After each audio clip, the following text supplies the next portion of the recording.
नमस्कार दोस्तों, स्वागत है आप सभी का आपके अपने चैनल आरबीएससी ऑनलाइन क्लासेज पर। हम पढ़ रहे हैं आपकी कक्षा 11th का जो चैप्टर नंबर 9 है, सीक्वेंस एंड सीरीज, अनुक्रम तथा श्रेणी, जिसके अंदर हमने काफी पार्ट उसका कर चुके हैं। उसके अनुक्रम और श्रेणी के अंदर उसका अपने जो समांतर श्रेणी है उस वो वाला पार्ट अपने चल रहा है और उसके कुछ क्वेश्चन अपने पिछली क्लास में कर लिए। आज हम उसके जो बचे हुए क्वेश्चन है वो करेंगे। और अभी तक आपकी अगर कोई भी प्रॉब्लम आ रही हो इन क्वेश्चनों से रिलेटेड या फॉर्मूलों से रिलेटेड तो आपको कमेंट में भी साथ साथ जरूर बताना है। तो आज अपने स्टार्ट करने का क्वेश्चन नंबर 13, जिसमें अपने से क्या पूछ रहा है, यदि किसी समांतर श्रेणी के n पदों का योगफल 3n² प्लस 5n है तथा इसका mवा पद क्या है, 164 है, तो m का मान ज्ञात कीजिए। m का मान ज्ञात कीजिए। सबसे पहले दे क्या रखा है अपने को, इसमें दे रखा है कि n पदों का योगफल,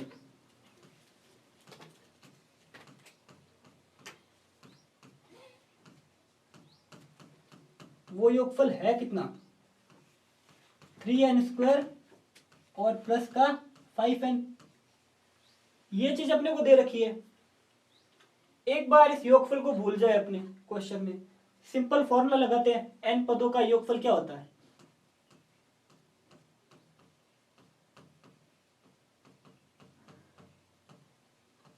n पदों का योगफल होता है n/2 और यहाँ क्या हो जाए 2a प्लस n-1 और फिर ये d, ये होगा। इसको आप इक्वेशन नंबर फर्स्ट दे दो। इसको फिर मैं सॉल्व करूं, थोड़ा इसको सॉल्व करूं तो फिर कैसे लिख सकता हूं मैं, n/2 के अंदर मल्टीप्लाई, तो 2 से 2 कैंसिल, ये बनेगा अपने पास an प्लस n/2 और ये हो जाएगा अपने पास nd और ये माइनस का d। यहां तक हुआ।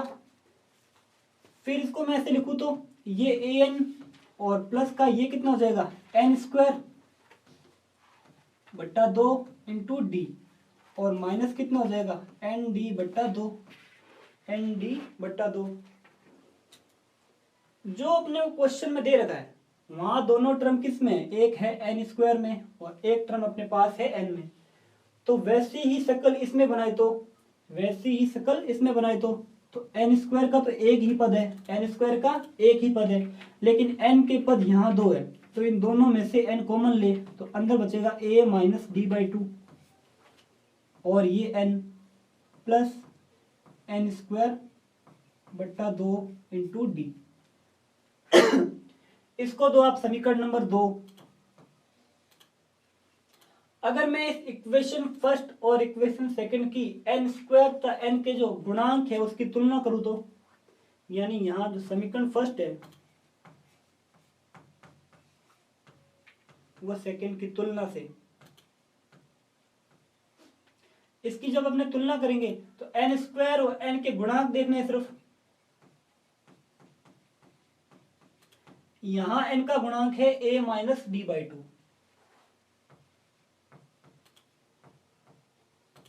यहां n का गुणांक कितना है 5, यानी a माइनस d/2, इसकी वैल्यू तो आ जाएगी अपने पास 5।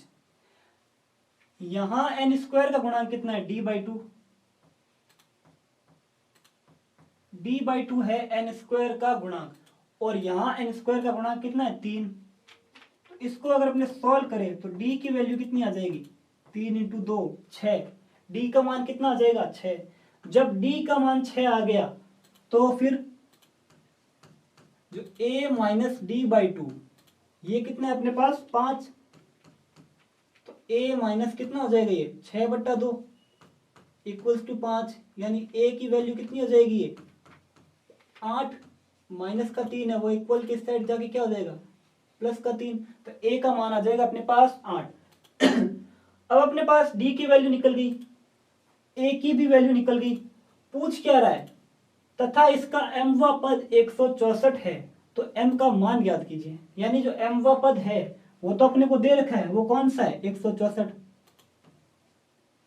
क्वेश्चन अपना जो फॉर्मूला क्या था nवा पद निकालने का, a plus n-1 into D, nवा पद निकालने का फॉर्मूला। यहाँ आपने को जो nवा पद है वो दे रखा है, n के स्थान पर यहाँ क्या है m, तो 164 प्लस इक्वल्स टू क्या हो जाएगा a plus m-1 into D. D कितना है अपना 6। अब इसको आसानी से m की वैल्यू निकल जाएगी यहां से। m का मान कितना निकलेगा, 164 में से 8 कम किए तो ये तो हो गया 156। ये कितना हो गया 156, और ये कितना हो जाएगा 6m माइनस का कितना 6, 6m माइनस 6। यहाँ फिर जो माइनस का 6 है वो इक्वल के इस साइड जाके क्या हो जाएगा, यानी जो 6m है वो अपने पास आ जाएगा प्लस का 6। 156 में अगर 6 ऐड करें तो फिर कितना होगा 162। 162 162 है तो m में अगर इसमें m इक्वल टू क्या हो जाएगा 162/6। 162/6, 6 से भाग दो इसमें तो ये कितनी बार जाएगा 2 बार, 6 दूनी 12। फिर कितना बचा यहाँ पर, यहाँ बचा अपने पास 4, तो ये कितना हो जाएगा 6 7 42, यानी m का मान यहाँ कितना आ जाएगा 27।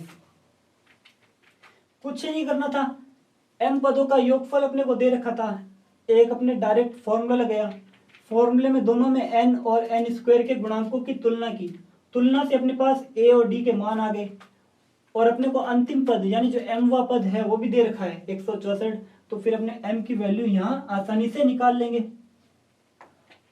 अगला क्वेश्चन लेते हैं इसका, क्वेश्चन नंबर 14।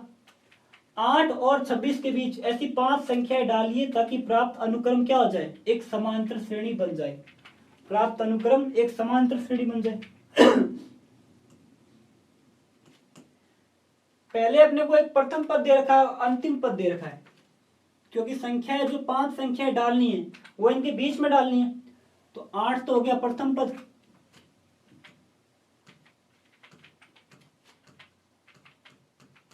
और 26 क्या हो जाएगा अंतिम पद।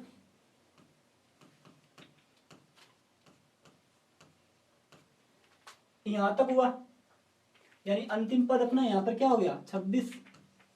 अब 5 संख्या इन दोनों के बीच में रखते हैं तो ये हो जाएगा अपने पास 8 कोमा कितना हो जाएगा a1, ये a2, ये a3, ये a4 और a5, और फिर लास्ट कौन सा है 26।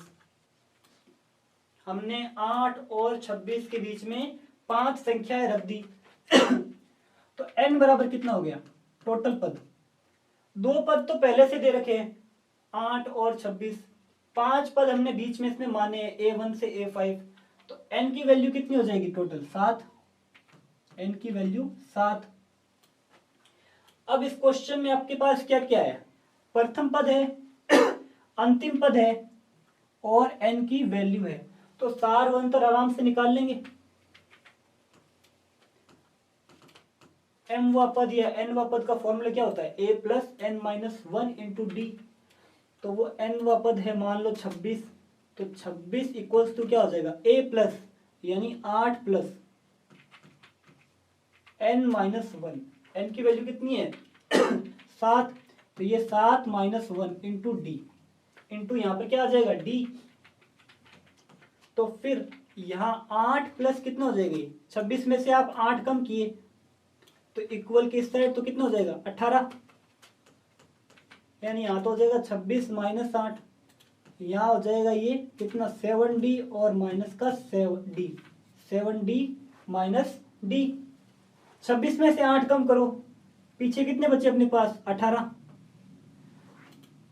और जो 18 है उसमें से फिर 7 माइनस 1, 7 माइनस 1 यानी 7d माइनस डी, ये कितना हो गया अपने पास 6d, तो d की वैल्यू कितनी आ जाएगी यहाँ पर 3, d की वैल्यू 3। दे क्या रखा है अपने को, प्रथम पद दे रखा है, अंतिम पद दे रखा है और n की वैल्यू दे रखी है। जब इस फॉर्मूले में अपने अंतिम पद, प्रथम पद और n की वैल्यू रखी तो यहां से d का मान आ गया कितना 3। अब हमें पता है कि जो पहला पद है यानी प्रथम पद यहाँ पर क्या है, जो ये 5 संख्या है वो अपने को निकालनी है, तो वो 5 संख्याएं कौन कौन सी हो जाएगी, संख्याएं होती है a plus D, a plus 2d, a plus 3d, ऐसे चलेगी। यानी पहली संख्या में आप सार अंतर जोड़ दो, दूसरी संख्या आ जाएगी, उस संख्या में फिर आप सार अंतर जोड़ दो, तीसरी संख्या आ जाएगी। तो वही काम अपने को यहाँ करना है, सिर्फ a1 से a5 इनके मान निकालने हैं। अतः A1 क्या हो जाएगा, A1 हो जाएगा 8 प्लस डी,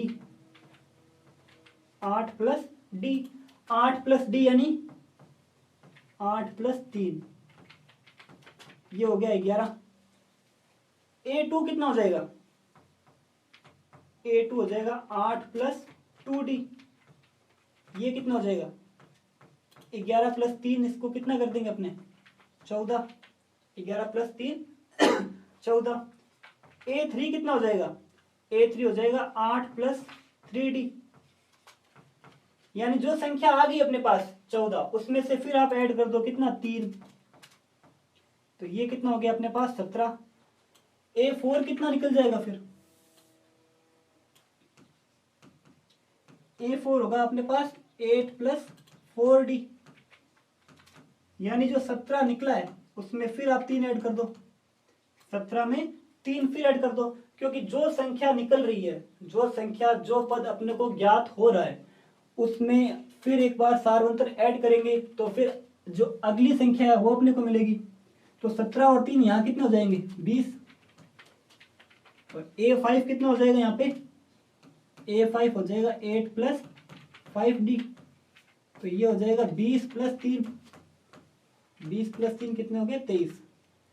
तो ये अपने को पांचों पद प्राप्त हो गए, A1 से लेके A5 तक, A1 से A5 तक। और ये इस क्वेश्चन में अपने से पूछा है, जिसमें अपने को प्रथम और अंतिम पद दे दिए और पूछ क्या रहा है कि इसके बीच में जो 5 संख्याएं आएगी वो कौन कौन सी होगी।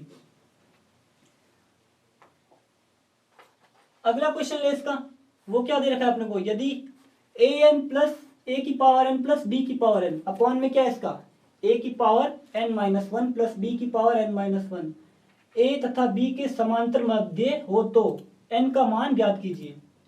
यानी ये जो टर्म दी हुई है वो क्या है, a व b का समांतर माध्य।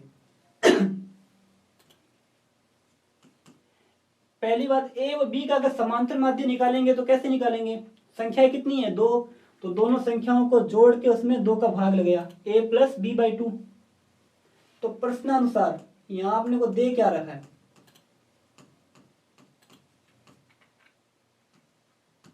an प्लस bn अपॉन में कितना है, ये अपने को दे रखा है a plus B by 2, a plus B by 2 इसके बराबर है। इसको अगर अपने हम सॉल्व करें तो दोनों तरफ क्रॉस मल्टीप्लाई यानी वज्र गुणा, 2 इंटू ए की पावर n प्लस 2 इंटू ये कितना हो जाएगा b की पावर n, और यहाँ कितना हो जाएगा a इंटू कितना हो जाएगा ये n-1, और साथ में a और आएगा प्लस a इंटू बी की पावर n-1 प्लस, अब जैसे a की मल्टीप्लाई की है वैसे ही b की मल्टीप्लाई, तो b इंटू कितना हो जाएगा ये a की पावर n-1 और प्लस b इंटू बी की पावर n-1, दोनों साइड अपने क्रॉस मल्टीप्लाई करी। अब फिर मैं सभी पद इक्वल के एक साइड लेके आऊं तो ये हो जाएगा आपके पास 2 इंटू ए की power n plus 2 into B की पावर n। यहां देखो आप a की पावर है n-1 और यहाँ है a की पावर 1, तो बचेगा क्या अपने पास सिर्फ a की पावर n, वो इक्वल के इस साइड अगर क्या हो जाएगा माइनस का a की पावर n, ये माइनस का a इंटू बी की पावर n-1, ये भी माइनस का b इंटू ए की पावर n-1, और यहाँ फिर b इंटू बी की पावर कितनी है n-1, ये प्लस का 1 और ये माइनस का 1 कैंसिल होगा तो बचेगी कितनी b की पावर 1, इक्वल की इस साइड आएगी तो क्या हो जाएगी माइनस की b की पावर n बराबर 0। यानी अपने सभी पद एक साइड लेके आए। अब इसको फिर सॉल्व करते हैं, 2 की पावर an में से an गया, कितना बचा a की पावर n, इसी तरह 2 इंटू बी की पावर n, इसमें से ये b की पावर n कम किया तो फिर कितना बचेगा b की पावर n। अब शेष बचे हुए पद माइनस a b की power n-1 minus b a की पावर n-1, और फिर ये कितना हो जाएगा अपने पास इक्वल आ जाएगा अपने पास 0, इक्वल 0। अगर मैं यहां से a की पावर n और a इंटू बी की पावर n-1 इनको एक साथ लिखूं यानी a की power n minus a into B की पावर n माइनस वन, और एक मैंने लिखा इसको एक साथ b की power n minus B into A की पावर n माइनस वन। अब इन दोनों में से जो कॉमन आ रहा है वो कॉमन लो। यहां अगर मैं a कॉमन ले रहा हूं, किसी संख्या को कॉमन लेने का मतलब क्या होता है, उस संख्या का प्रत्येक के अंदर भाग दे रहे। तो a की पावर n में मैं अगर a का भाग दूंगा तो यहां क्या बचेगा, ये a की पावर कितनी है n माइनस वन, इसके अंदर मैं a का भाग दूं, यहाँ a की पावर है प्लस वन, तो फिर मैं इसको ऐसे लिख सकता हूँ a की पावर n माइनस ये वन और ये माइनस का वन, यानी n माइनस कितना हो जाएगा टू। तो इसी तरह a की पावर n में भी आप a का भाग दो, ये हो जाएगा a की पावर n माइनस वन, यहाँ से a बाहर आ गया, ये हो गया आपके पास b की power n minus one, plus यहाँ मैं क्या कॉमन ले रहा हूँ, b कॉमन ले रहा हूँ। अपने को ब्रैकेट में दोनों संख्याएं एक जैसी बनानी है। यहाँ अगर माइनस है तो अगर मैं यहाँ से माइनस बाहर ले लूँ तो ये अपने पास क्या होगा, माइनस का b, यहाँ क्या बचेगा फिर a की पावर n माइनस वन और माइनस का b की power n minus one equals to zero, equals to zero. दोनों साइड से मैंने a और b कॉमन लिया। अब इस पूरे में से मैं a की पावर n माइनस वन और माइनस b की पावर n माइनस वन बाहर ले लूं तो अंदर बचेगा a माइनस b, अंदर क्या बचेगा a minus B equals to zero. अब a और b तो बराबर हो नहीं सकते आपस में, a और b आपस में बराबर हो नहीं सकते।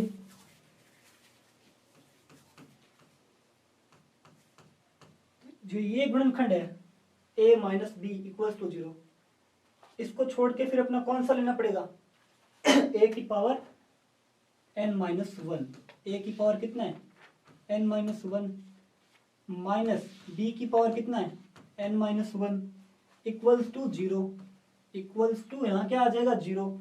इसको फिर सॉल्व करें तो मैं a की पावर n माइनस वन इसको तो रखूँ यहाँ पर और यहाँ रख दूँ मैं b की पावर n माइनस वन, यानी माइनस का है वो इक्वल के इस साइड जाके क्या हो जाएगा प्लस का। अभी तो मैंने माइनस से प्लस किया है, इक्वल के इस साइड भेजा है। अब फिर वापस में मल्टीप्लाई के रूप में बाहर लूँ तो ये आ जाएगा इस रूप पे बाहर, a अपॉन a की पावर n माइनस वन और ये b अपॉन b की पावर कितनी n माइनस वन, बराबर कितना हो जाएगा वन, बराबर कितना हो जाएगा यहाँ पर वन। ये कैसे लिखा मैंने, यहाँ लिखा मैंने a की power n minus one minus b की पावर n माइनस वन, मैंने माइनस को इक्वल के इस साइड भेजा तो प्लस का। अब ये पूरी ही संख्या में इक्वल की इस साइड लेके आ रहा हूँ अपॉन में, तो यहाँ क्या बचेगा वन। अगर इसको मैं वापस भेज रहा हूँ तो ये टर्म वापस बन रही है, बिल्कुल बन रही है। अब एक बात और, अब इसमें वन के स्थान पर क्या लिख सकता हूँ, यहाँ देखो आप, यहाँ लिखा हुआ है a अपॉन बी जिसकी पावर क्या है n माइनस वन, दोनों में पावर n माइनस वन है तो मैंने ब्रैकेट कर दोनों की पावर एक साथ लिखी।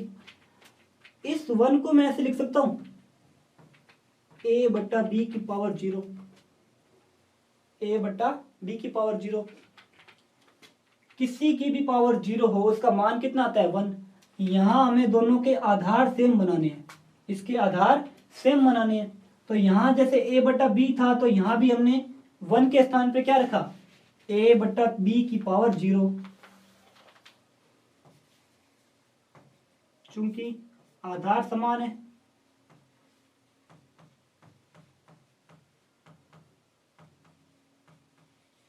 तो फिर n minus one equals to क्या हो जाएगा जीरो और n का मान कितना आ जाएगा वन, n का मान वन। जैसा क्वेश्चन में दे रखा था वैसा एक ही स्टेप था, बस इसका सॉल्यूशन है, बस इसका सॉल्यूशन है। यानी जैसा ये सॉल्व हो रहा है उसी अनुसार अपने को सॉल्व करना है। जो पद कॉमन आ रहे हैं उनको कॉमन लेना है, जो कैंसिल हो रहे हैं उनको कैंसिल करना है। फाइनल अपनी टर्म ये बची, यहाँ आपने a की पावर n माइनस वन और इसके बट्टा में क्या है b की पावर n माइनस वन और इक्वल में क्या आ गया वन। अब दोनों साइड आधार सेम करने के लिए वन के स्थान पर a बट्टा बी की पावर जीरो, a बट्टा बी की पावर जीरो। तो जैसे ये वाला क्वेश्चन, इससे पहले एक m वा पद वाला क्वेश्चन आया, तो ऐसे क्वेश्चन आपको प्रैक्टिस करनी पड़ेगी। ऐसे क्वेश्चन की प्रैक्टिस करनी पड़ेगी। संख्या वाले क्वेश्चन में तो आप कैसे करो, सॉल्यूशन है उसमें करना है, लेकिन इनमें क्या है, अपने को बीच में कुछ टर्म एक्स्ट्रा ऐड करनी होती है। जैसे यहाँ हमने 1 लिखा, 1 को a अपॉन b की पावर क्या लिखा, 0। तो ये चीज अपने को प्रैक्टिस से याद होगी। अगला क्वेश्चन लेते हैं, इसका क्वेश्चन नंबर 16। m संख्याओं को 1 तथा 31 के बीच रखने पर प्राप्त अनुक्रम एक समांतर श्रेणी है और सातवीं एवं m-1वीं संख्याओं का अनुपात कितना है, 5:9। तो m का मान ज्ञात कीजिए, m का मान ज्ञात कीजिए। प्रथम पद दे रखा है अपने को, अंतिम पद दे रखा है। इससे पहले एक क्वेश्चन आया जिसमें दो संख्याओं के बीच में 5 संख्या रखनी थी। यहां हमें दो संख्याओं के बीच में m संख्या रखनी है। हमें प्रथम पद दे रखा है 1 है और अंतिम पद कितना है, 31 है। अंतिम पद 31 है। ये हमारे पास है। तो अब सीरीज बनाओ, 1 a1 a2 कहां तक, am तक, क्योंकि टोटल पद रखने हैं बीच में m पद, और फिर अंतिम पद क्या है, 31। अंतिम पद 31। अब पदों की संख्या काउंट करो। दो पद जो क्वेश्चन में दे रखे हैं, m पद जो हमने माने हैं, तो m+1 और +1 टोटल पद कितने हो जाएंगे, m+2।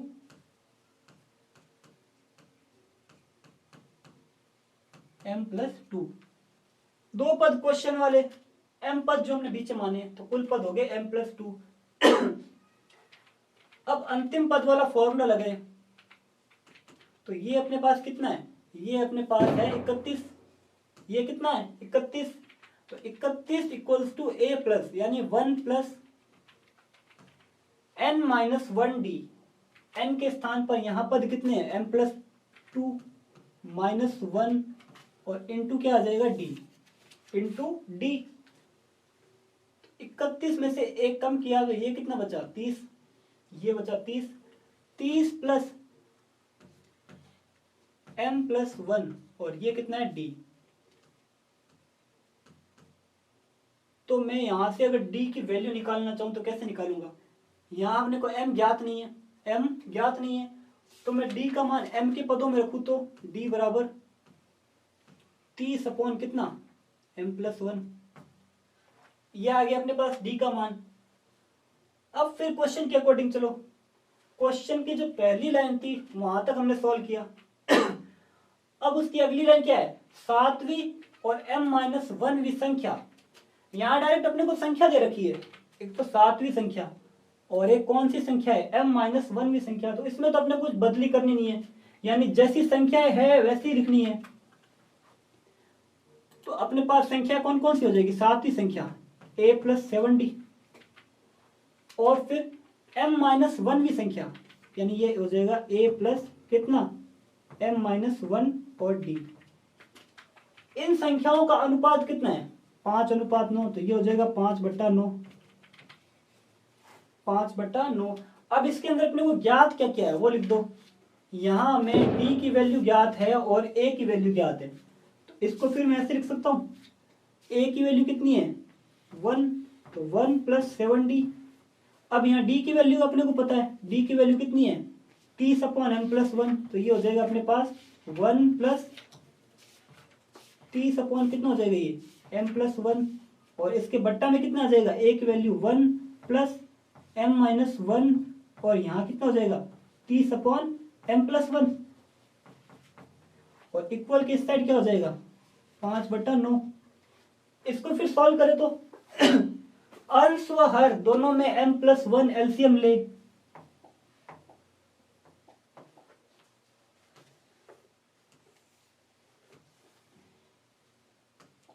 अंश व हर दोनों में क्या लेना है अपने को, m+1 एलसीएम। तो यहां अपने पास क्या बचेगा, m+1 और प्लस का 30 बट्टा में इसके क्या आ जाएगा, m+1। फिर यहां फिर मैं m+1 क्या ले रहा हूं, एलसीएम। ये तो हो जाएगा m+1, 1 से मल्टीप्लाई, यहां हो जाएगा आपके पास इसमें 30 into M minus one. 30 into क्या हो जाएगा एम माइनस वन।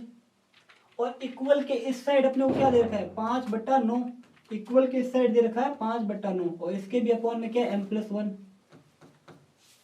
जो हर में m प्लस वन है वो इससे ये कैंसिल होगा तो टर्म अपने पास क्या बची m प्लस 31 अपॉन में फिर क्या बचा m plus one plus 30m और माइनस कितना 30 माइनस 30। यहाँ क्या बचा फिर 5/9 इक्वल के इस साइड। थोड़ा सा और सोल्व करें इसको तो ये हो जाएगा m प्लस 31 और इसके बट्टा में क्या आ जाएगा ये 30m और 1m टोटल कितने हो गए 31m और माइनस कितना प्लस का 1 और माइनस का 30 तो माइनस का 29 इक्वल्स टू कितना हो जाएगा ये 5/9। 5/9 इसको फिर अपने सॉल्व करें यानी m plus 31 upon 31 m plus 29। m plus 31 upon में कितना दे रखा है अपने को 31 m माइनस कितना है 29 और इक्वल की इस साइड अपने को दे रखा है 5/9। इक्वल की इस साइड अपने को क्या दे रखा है यहाँ पर 5/9। अब फिर दोनों साइड इसमें क्रॉस मल्टीप्लाई करें। क्रॉस मल्टीप्लाई कराने पर क्या होगा ये 9m और प्लस का कितना हो जाएगा ये 9 एकम 9 और 9 दूनी कितने होते हैं 27 यानी 9m प्लस 279 ये। अब 5 की मल्टीप्लाई फिर मैं कराता हूं इससे तो ये कितना हो जाएगा 5 एकम 5 और 5 दिया कितने होते हैं 15 तो ये अपने पास कितना बनेगा 155m माइनस 29 की मल्टीप्लाई फिर मैं 5 से करूं तो फिर ये बनेगा 5 नहीं कितना 45। अपने पास कितना बचा 4 5 दूनी 10 10 और 4 कितने हो गए 14 यानी 145। सॉल्व करें इसको तो ये हो जाएगा अपने पास 155m माइनस 9m।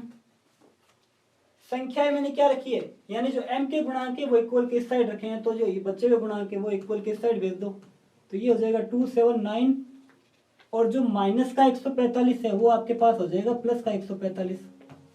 वो कितना हो जाएगा प्लस का 145। 155 में से कितने कम करने अपने को 9m तो ये कितना बचेगा अपने पास 146 146m। अब इनको जोड़ो तो ये अपने पास कितने हैं 279 और कितने हैं 145। 9 और 5 कितने हो गए 14 7 और 4 कितने होते हैं 11 और ये 12 2 1 3 और 1 4 यानी 424। तो m की वैल्यू कितनी आ जाएगी 424 में अगर किससे भाग दे 146 से तो इसका आंसर कितना आएगा 14। इसका आंसर कितना आएगा 14। m की वैल्यू यहां तक निकली और फिर पूछ क्या रहा है क्वेश्चन में तो अपने को m का मान ही पूछ रहा है इसमें यानी समांतर श्रेणी के बीच में कितने पद लिए m पद लिए और फिर सातवीं और कौन सी m-1वीं संख्याओं का अनुपात दे रखा था 5:9। इसको सॉल्व किया और फिर d की वैल्यू अपने पास कितनी निकली 30/m+1। वो यहां रखने पर अपने को यहां m का मान कितना मिला 14। m का मान 14। अगला क्वेश्चन ले इसका क्वेश्चन नंबर इसका है 17। तो वो अपने को क्या दे रखा है एक व्यक्ति ऋण का भुगतान 100 रुपए की प्रथम किस्त से शुरू करता है यदि वह प्रत्येक किस्त में 5 रुपए प्रति माह बढ़ाता है तो 30वीं किस्त की राशि क्या होगी। प्रथम किस्त यानी प्रथम एलिमेंट अपने को दे रखा है सार व अंतर अपने को दे रखा है प्रत्येक किस्त में 5 रुपए बढ़ाता है कितने बढ़ा रहा है 5 रुपए। 30वीं किस्त का मान निकालना है यानी nवा पद अपने को दे nवीं संख्या दे रखी है वो पद कौन सा है। अब वो पद है कौन सा 30वां वो अपने को ज्ञात करना है। प्रथम किस्त कितनी है यहां आपने प्रथम संख्या ना लिख के प्रथम किस्त लिखते हैं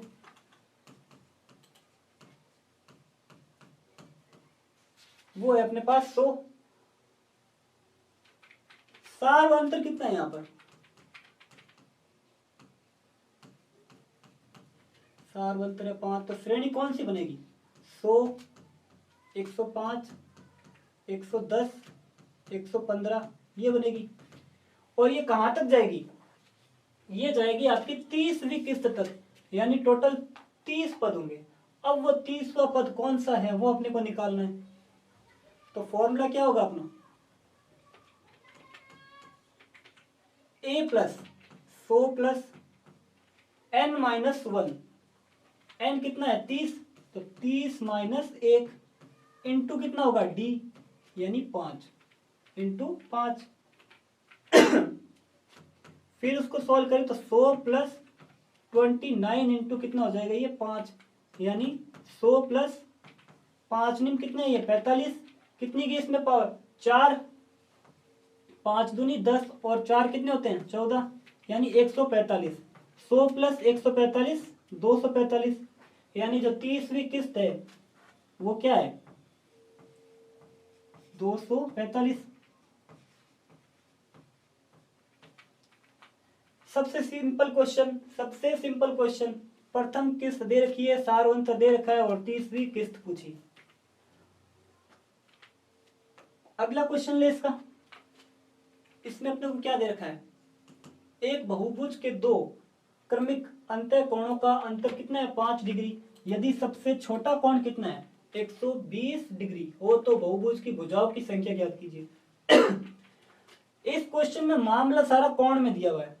किसमें दिया हुआ है? कोण में दिया हुआ है, लेकिन पूछ रहा है भुजाओं की संख्या। पूछ क्या रहा है अपने से? भुजाओं की संख्या। एक चीज अपने नोटिस करें, जैसे एक त्रिभुज बनाए, त्रिभुज में कितनी भुजाएं हैं? 3 भुजाएं। तो इसमें कोण कितने बन रहे? 3। कोण भी कितने बन रहे? 3। तो यानी कोई भी आकृति हो, जितनी भुजाएं होगी उतने ही कोण बनेंगे। यानी जो कोणों की संख्या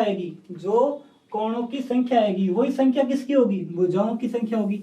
वही संख्या भुजाओं की होगी। दो क्रमिक कोणों का अंतर दिया हुआ है। दो क्रमिक अंतः कोणों का अंतर 5 डिग्री। यदि सबसे छोटा कोण कितना है? 120 डिग्री है तो बहुभुज की भुजाओं की संख्या याद कीजिए। सभी अंत्य कोणों का योग कितना होता है बहुभुज में?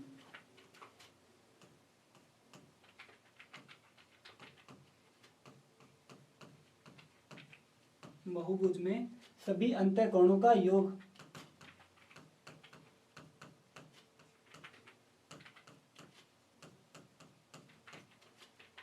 इसका फॉर्मूला आपने शायद 9th या 10th में पढ़ रखा होगा। इसका फॉर्मूला होता है 180 इंटू n-2।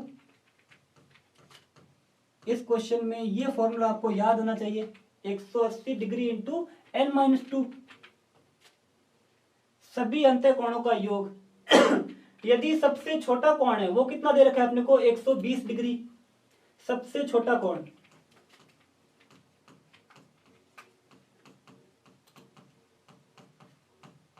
ये दे रखा है अपने को 120 डिग्री।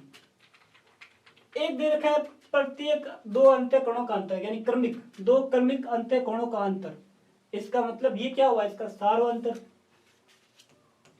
यानी जो सार्व अंतर है वो कितना है? सार्व अंतर अपने पास है 5 डिग्री। अंत्य कोणों का योग अपने पास पड़ा है 180 इंटू n-2। अब अंत्य कोणों के योग का सूत्र लगाए तो n/2, n के स्थान पर कितना हो जाएगा अपने पास? n/2 2a 2 into 120 plus n-1 into D, यानी 5। अंत्य कोणों का योग या सभी जितनी भी संख्याओं का योग वो क्या होता है समांतर श्रेणी में?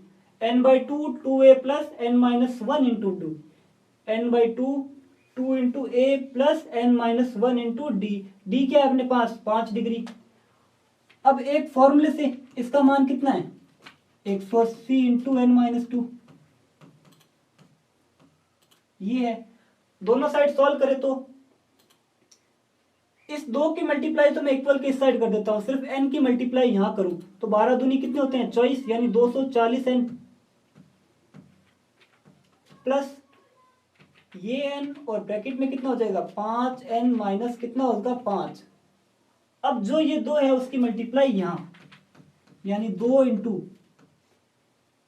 180n और माइनस 180 इंटू 2 कितना होगा 360। अब फिर इसको कैसे करेंगे, ये 240n प्लस कितना 5n स्क्वायर और माइनस का 5n इक्वल्स टू ये कितना हो जाएगा 18 दूनी कितने होते हैं 36, यानी ये 360n और माइनस 360 इंटू 2 ये कितना हो गया अपने पास 720। n वाले पद n स्क्वायर वाले पद सभी को अगर एक ही साइड रखे तो इक्वेशन क्या बनेगी अपने पास, ये बनेगी 5n स्क्वायर और 240 में से 5 कम किए कितने बचे 235, तो प्लस का 235n। ये जो प्लस का 360n है वो इक्वल किस साइड है कि क्या हो जाएगा माइनस का 360n। अब फिर बची कौन सी संख्या अपने पास माइनस का 720, यानी इसको मैं इक्वल के इस साइड लेके आऊं तो ये हो जाएगा प्लस का 720 और ये 0। हमने सभी संख्याएं क्या ली यहाँ पर इक्वल के इस साइड, सभी संख्याएं इक्वल के इस साइड। अब फिर जो 235n और माइनस का 360n है इसको थोड़ा सा और सॉल्व करें तो ये कितना हो जाएगा 5n स्क्वायर माइनस कितना 125n और प्लस का 720 इक्वल्स टू 0। अभी भी इसमें तीनों संख्या 5 से डिवाइड हो रही है, तो अगर इसको मैं 5 से डिवाइड करूं तो ये कितना बचेगा n स्क्वायर माइनस ये बचेगा अपने पास 25n और ये बचेगा प्लस का 144 इक्वल्स टू 0, प्लस का 144 इक्वल्स टू 0। इक्वेशन अपनी है n स्क्वायर माइनस 25n और प्लस का है 144 0। अब इसके टुकड़े करें अगर -25 के जोड़ने पर तो आए माइनस का 25 और मल्टीप्लाई करने पर इसको आए 144, तो ऐसी संख्या कौन सी होगी, ऐसी संख्या होगी 16 और 9। 16 और 9 को ऐड करें तो कितना आ रहा है 25, 16 और 9 को ऐड करने पर 25। मैं यहाँ दोनों संख्या माइनस का ले लेता हूँ तो ऐड करने पर तो हो जाएगा माइनस का 25 और इनकी मल्टीप्लाई कितनी हो जाएगी 144 प्लस की, तो इनके फैक्टर लिख दो यहाँ पे ये n स्क्वायर माइनस कितना हो जाएगा ये 16n और माइनस का 9n और प्लस का 144 इक्वल्स टू 0। n कॉमन आ जाएगा तो ये क्या हो जाएगा n माइनस 16 और यहाँ पर माइनस का 9 कॉमन ले लिया तो यहाँ बचा n माइनस 16। अब n माइनस 16 दोनों में से ही बाहर तो अंदर क्या बचेगा n minus 9 equals to 0, n minus 9 equals to 0। तो n के मान कौन कौन से निकलेंगे, एक तो निकलेगा n बराबर 16 और एक निकलेगा n बराबर 9। अब इसमें से कौन सा मान सही होगा, क्वेश्चन के अंदर दो कोणों का अंतर दे रखा है और बहुभुजों की संख्या पूछ रहा है, यानी इसके अंदर जो अपनी ये संख्याएं है वो 9 आएगी या 16। तो आप इसमें रख के चेक करना, अगर n की वैल्यू पर 16 रखेंगे तो जो एंगल निकलेगा यानी an इक्वल्स वाला फॉर्मूला लगाएंगे तो एंगल 180 से ज्यादा आएगा, 180 से क्या आएगा ज्यादा आएगा और एंगल 180 से ज्यादा आना नहीं चाहिए। तो जो ये n बराबर 16 है ये असंभव। तो वैल्यू कौन सी बची अपने पास n बराबर 9, अतः जो n की वैल्यू निकलेगी वो होगी 9। सभी क्वेश्चन सिंपल है, बस कुछ एक क्वेश्चन के अंदर बीच में आपको एक दो टर्म थोड़ी सी एक्स्ट्रा ऐड है तो वो चीज आपको प्रैक्टिस से समझ आएगी। सभी क्वेश्चन को आपको रफ में भी करने हैं साथ साथ, और जब आपकी क्लास ये खत्म हो तो फिर उन सभी क्वेश्चन को आपको साथ ही नोट्स में भी करने हैं। और कुछ प्रॉब्लम आ रही हो कुछ भी कैलकुलेशन से रिलेटेड या कुछ सवाल समझने में तो आपको कमेंट करके जरूर बताना है। मिलते हैं फिर जल्दी अगली क्लास में एक इससे अगले वाले टॉपिक के साथ, तब तक के लिए धन्यवाद।